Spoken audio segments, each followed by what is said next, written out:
Terlihat ketika Donna yang beranjak remaja kalau di saat itu ia menelpon manajer Park In-wook dan dari sanalah ia kenal dengan Park In-wook. Bahkan Park In-wook yang membuat Donna menjadi idol seperti sekarang. Dan episode 6 pun selesai.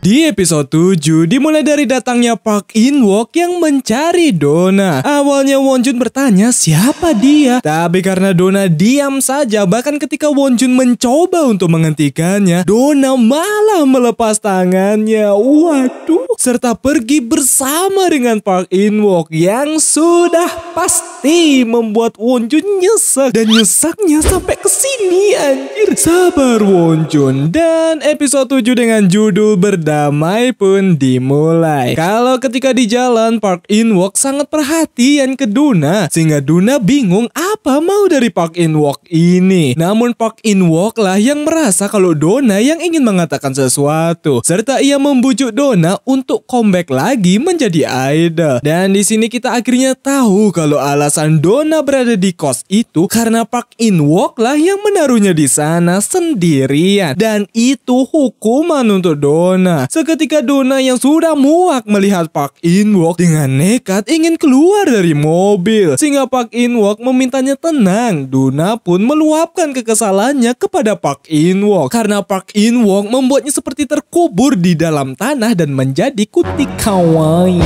Apalagi Park In-wook tahu kalau dirinya suka dengannya, sehingga Park In-wook menyadarkan Donna kalau semua ini salah Donna sendiri. Donna yang membuat kesalahan, Donna lah yang mencari dirinya untuk menjadi idol. Dan apakah Donna tahu arti mencintai seseorang? Jika memang Donna mencintainya, tidak mungkin Donna akan mengacau acara terbesar yang membuat kerugian kepada mereka. Dan Donna jangan playing victim. Ia tidak memanfaatkan Donna. Donna lah yang memanfaatkannya. Seketika Donna menangis di sana. Sedangkan Wonjun, ia pun masih menunggu Donna balik, dan Donna yang di rumah sakit karena terkena flu, apalagi kakinya terkilir karena hal nekat tadi. Ia melihat panggilan masuk dari Wonjun, tapi ia memilih untuk tidak menjawabnya, sehingga Wonjun makin dibuat nyesek karena ia serasa seperti badut, hanya dibutuhkan ketika kesepian saja, dan ketika tidak kesepian lagi ia tidak dianggap tidak penting lagi. Siapa nih dari Nanvi yang menjadi badut?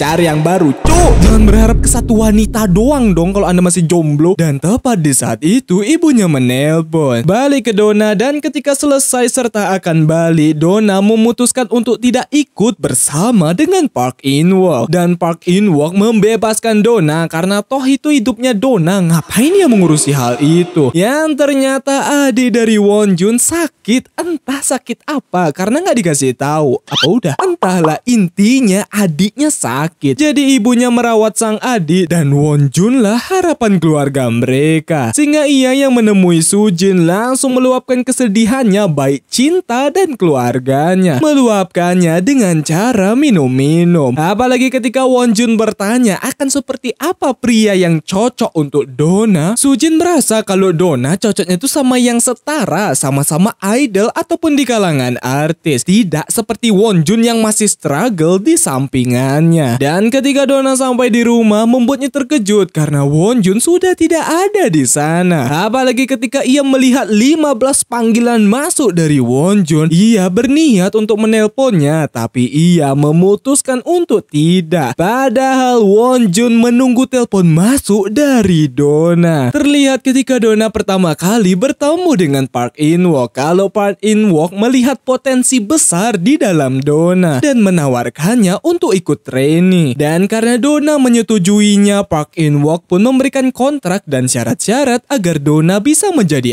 idol. Dan ya, karena Park In-wook ini manajer, ia pun hanya perhatian ke Donna sebatas profesionalitas saja. Tapi Donna malah baper akan perhatian itu. Sedangkan Jung-hoon, ia pun kepikiran akan Ira yang sangat senang ketika makan kemarin. Sehingga ia bertanya ke Yuntaek. Tapi karena Junghon tidak mau menjelaskannya secara detail, membuat Yuntaek bingung ngomong apa Kuicu. Tapi di saat itu ada pesan dari Ira. Alhasil Junghon utiwi ke sana dan bertanya Ira mau meminta bantuan apa. Dan Ira meminta Junghon menjadi model untuk desain kostumnya. Sehingga Junghon melakukannya. Namun ketika selesai mengganti, membuat Junghon bingung karena Ira tidak ada di sana. Yang ternyata si Dos Santos ingin balikan dengan Ira, bahkan memohon-mohon ke Ira. Tapi Ira tidak mau karena ia sudah ada orang yang ia suka. Sehingga Junghon yang melihat pemaksaan dari Dos Santos itu langsung bersikap kalau ia adalah pacar dari Ira. Tapi karena Dos Santos ini masih kekeh, Junghon pun menggunakan kekerasan agar Dos Santos berhenti akan perbuatannya sambil menyebut Ira sebagai istrinya. Alhasil membuat Ira salting akan kata-kata istri itu. Apalagi Junghon sudah tidak menyueki Ira lagi karena ia sudah mulai ada rasa dengan Ira. Hingga di saat Wonjun balik ke kos, ternyata Duna sudah ada di sana. Tapi karena Duna ingin mengajak Wonjun liburan lagi, membuat Wonjun kesal karena Duna seperti lupa akan kejadian dirinya yang meninggalkan Wonjun. Dan ia tidak bisa marah ke Dona karena mereka pacaran aja belum. Tapi karena Dona meminta Wonjun untuk marah kepadanya dan bertanyalah akan dirinya ngapain aja kemarin, Wonjun mempertanyakan begitukah cara Dona meminta maaf? Apa Dona tidak merasa bersalah ketika meninggalkannya? Ia tidak peduli jika Dona hanya menjadikannya pelampiasan saja karena Wonjun hanya menyukai Dona. Tapi karena datang Ira dan Junghon, Wonjun pun langsung masuk ke dalam. Apalagi Wonjun berniat untuk pindah dari kos. Hingga di malam harinya Dona yang pergi teringat ketika dirinya setelah pingsan di panggung. Yang membuat Park In-wook bertanya kenapa Dona melakukan hal itu. Dona sudah menjelaskan sebelumnya kalau ia tidak bisa bernyanyi. Dan Park In-wook meminta Dona untuk istirahat. Tapi karena Dona memegang tangannya, Park In-wook melepaskan hal itu. Apalagi Park In-wook mendapatkan panggilan dari atasannya. Sehingga Dream Suite tetap lanjut tanpa Dona. Dan ketika Dona berada di kafe, ia tidak sengaja bertemu dengan rekan se-idolnya dulu. Entah ini pertemuan disengaja atau tidak disengaja, intinya ketemu. Serta mereka berbincang kalau awalnya ialah yang ingin pingsan di panggung dan merasakan hal yang sama yang dirasakan oleh Dona waktu itu. Dan ia tidak membenci Dona. Sempat dirinya tidak suka dengan Dona karena iri dengannya. Tapi ia tidak mau membenci dirinya. Makanya Dona lah yang ia benci. Sedangkan Wonjun yang selesai di cafe shop, tiba-tiba datang Jinju yang ingin mengambil barangnya. Sehingga Wonjun hanya memandangi Jinju seakan dirinya menyesal telah mengente Jinju. Coba saja ia menerima Jinju, mungkin ia tidak akan merasakan kenyesakan yang teramat amat menyesakan itu. Anjing ngomong apa sih? Dan ketika mereka menunggu bis, mereka pun mulai mengobrol karena tidak mungkin dong mereka diam-diam baik kayak kebelet berak. Apalagi Jinju yang mempertanyakan Wonjun yang bagaimana rasanya punya pacar. Seketika Wonjun hanya diam karena sakit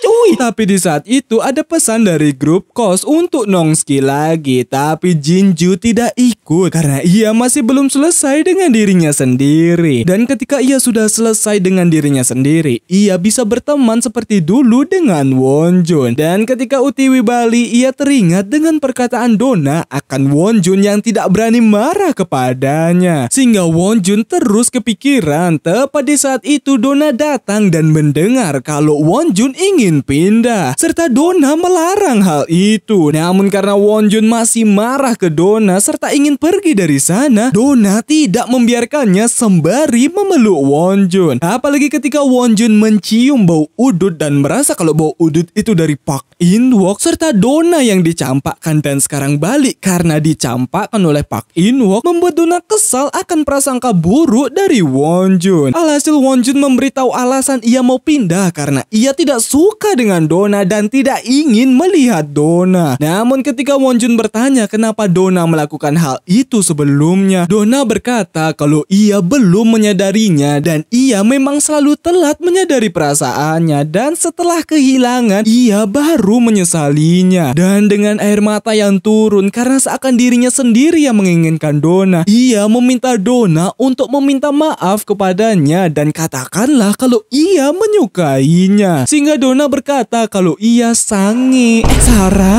Ia mencintai Wonjun. Seketika cipokan brutal terjadi. Wow. Dan berakhir ya, pertengkaran berakhir dengan memang anjing banget. Dan hubungan Donna dengan rekan se-idolnya menjadi akrab bisa dilihat dari ngudut bareng. Dan episode 7 pun selesai. Lanjut episode 8.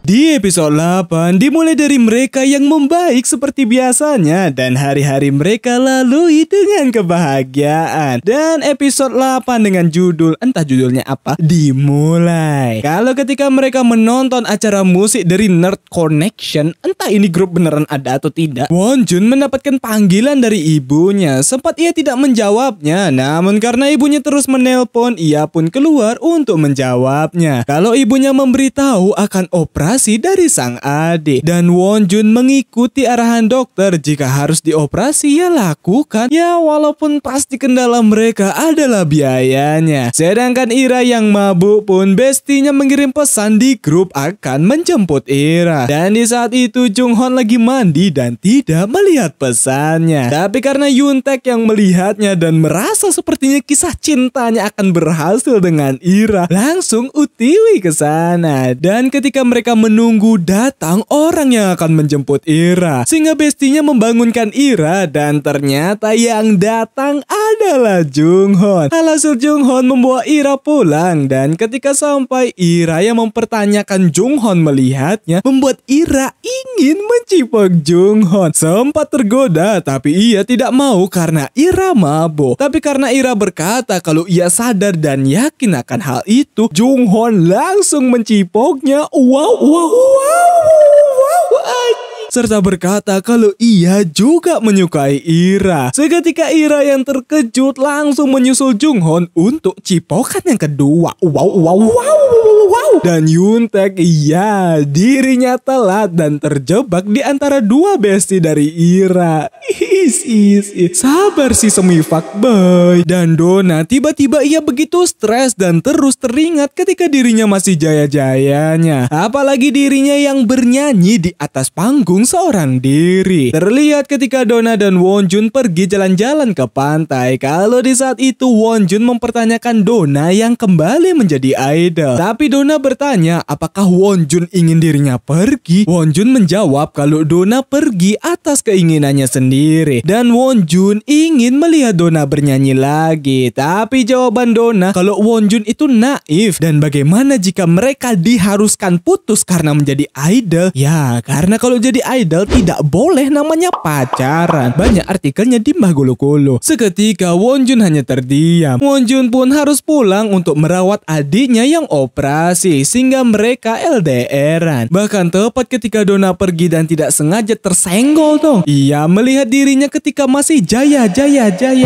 Apalagi komentar-komentar netizen cabang Korea yang meminta Donna untuk comeback. Yang ternyata Donna mendapatkan gugatan pelanggaran kontrak sehingga makin membuat Donna bingung antara memilih Wonjun yaitu cintanya atau karir untuk menyelesaikan masalah yang menimpanya. Dan tuntutan yang dikenai Donna mencapai 3 miliar won atau kalau dirupiahin mencapai 35 miliar rupiah. Dan itu benar-benar masalah besar untuk Donna karena di mana sumber pendapatan Donna lagi. Donna pun merasa kalau mereka sudah mengakhiri kontraknya selagi Donna tidak berada di agensi lain. Sehingga Park In-wook berkata kalau itu ulah dari atasannya dan ia tidak bisa menghentikan hal itu. Dan masalahnya bukan di situ saja, mereka akan mengulur persidangan dan menebar rumor-rumor buruk yang makin membuat Donna tidak ada harapan untuk berkarir lagi. Alhasil Donna mau tidak mau harus kembali menjadi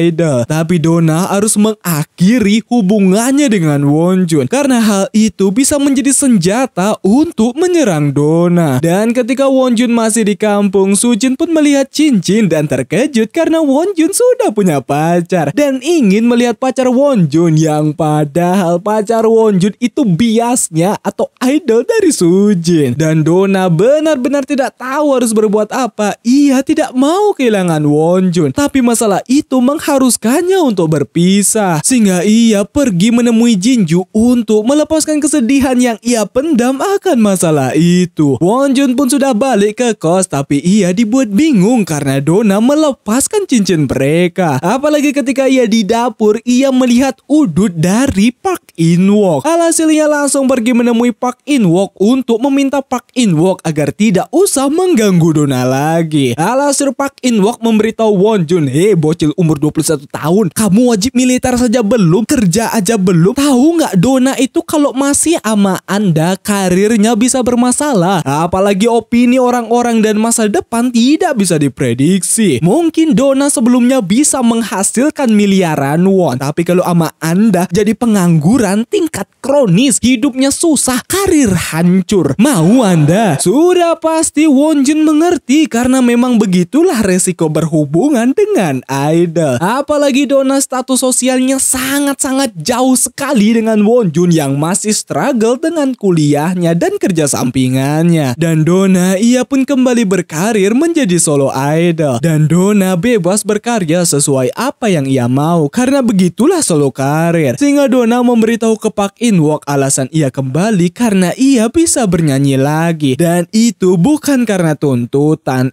Yang bener. Sehingga Park In-wook meminta Donna memberikan HP-nya dan Donna melakukan hal itu diganti dengan kartu agensinya. Tapi di saat itu Park In-wook memberitahu akan Wonjun yang mendatanginya. Sudah pasti membuat Donna terkejut dan apa yang dikatakan Park In-wook kepada Wonjun. Tapi Park In-wook tidak memberitahu hal itu. Yang ternyata ketika Wonjun balik dari menelpon ibunya, si penyanyi menyadari adanya Donna di sana dan ia ngefans juga dengan Donna serta meminta Donna untuk menyanyikan sebuah lagu untuk mereka. Alhasil Donna pun akan bernyanyi. Sempat Donna tidak bisa melakukannya, tapi lama-kelamaan ia mulai luas dan benar-benar senang ketika bernyanyi. Sehingga Wonjun yang melihatnya sadar bahwa kebahagiaan dari Donna ada dalam bernyanyi. Dan episode 8 pun selesai. Lanjut episode 9 aka episode terakhir.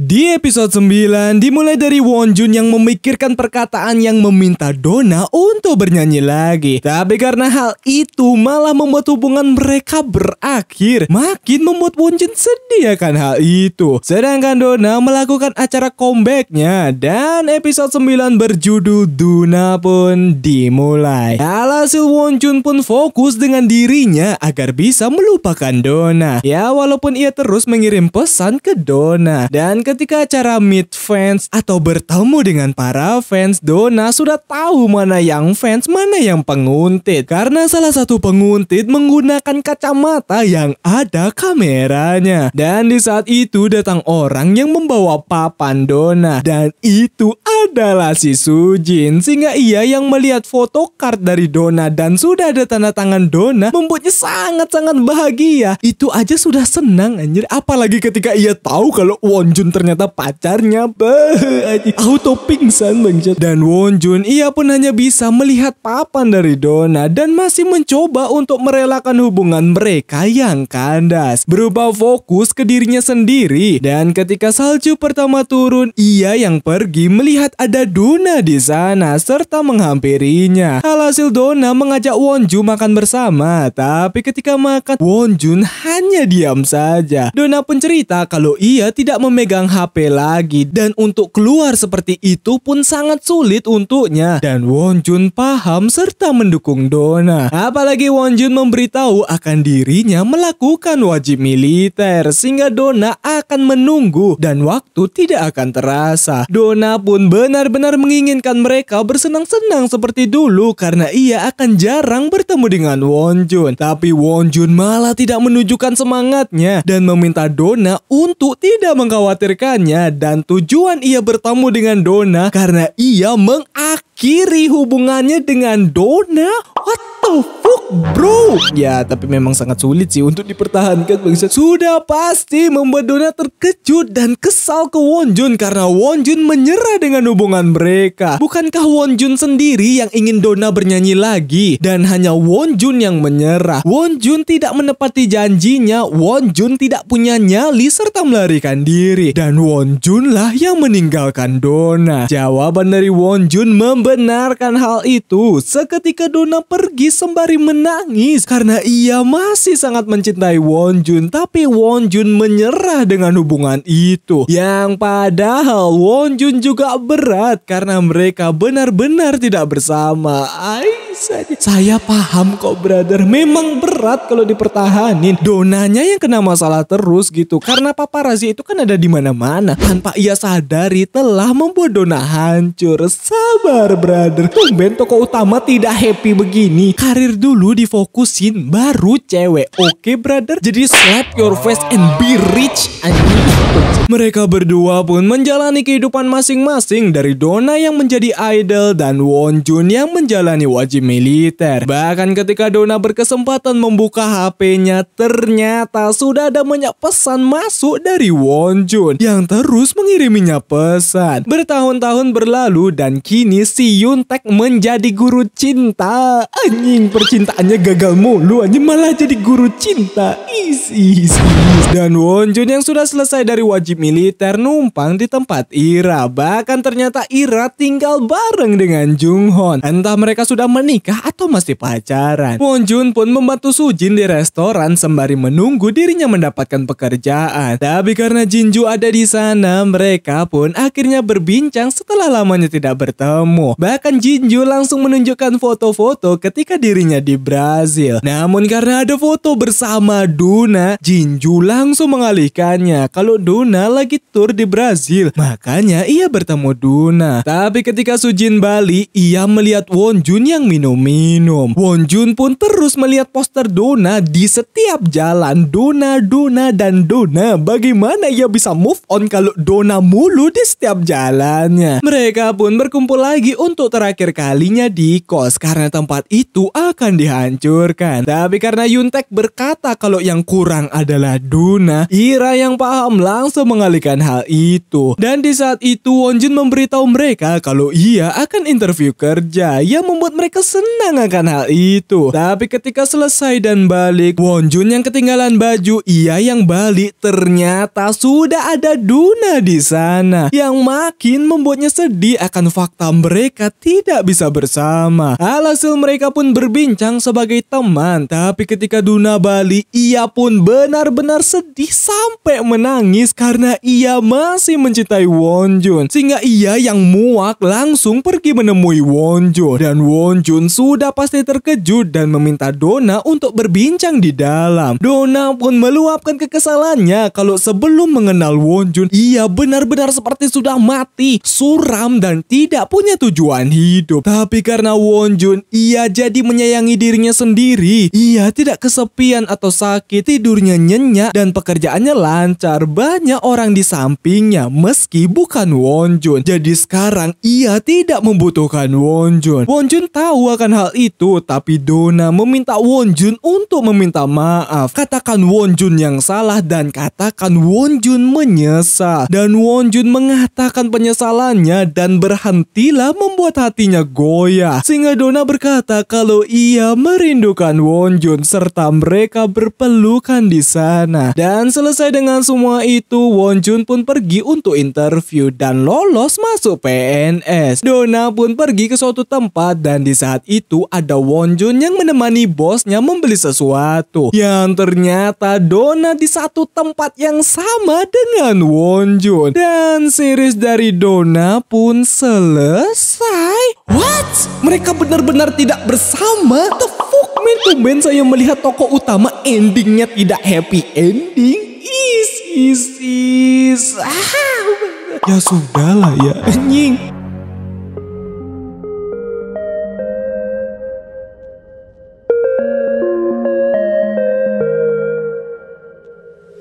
Ya, begitulah alur cerita atau rangkuman dari series Donna, series yang bagus. cuy. Ya walaupun endingnya tidak happy ending. Dan aku kira Wonjun ini akan berusaha gitu menjadi kaya cuy. Atau enggak jadi aktris gitu. Ya biar setara gitu sama Donna. Malah seperti itu. Sungguh mengecewakan sekali anjir. Jadi pelajaran yang bisa diambil dari drakor ini, jangan pacaran sama idol. Karena endingnya selalu menyesakan. Oke, terima kasih buat kalian yang sudah menonton sampai habis. Dan kuat dengan candaan di dalamnya. Baik dari part 1 sampai part 3. Semoga kalian betah-betah gitu dengan pembawaan saya. Jangan lupa untuk klik subscribe dan lonceng di sebelahnya. Klik like sebanyak-banyaknya dan kalian bisa share ke teman-teman kalian. Oke, nama gua Trisna dan gua pamit undur diri. Salam penikmat film ataupun series. Goodbye.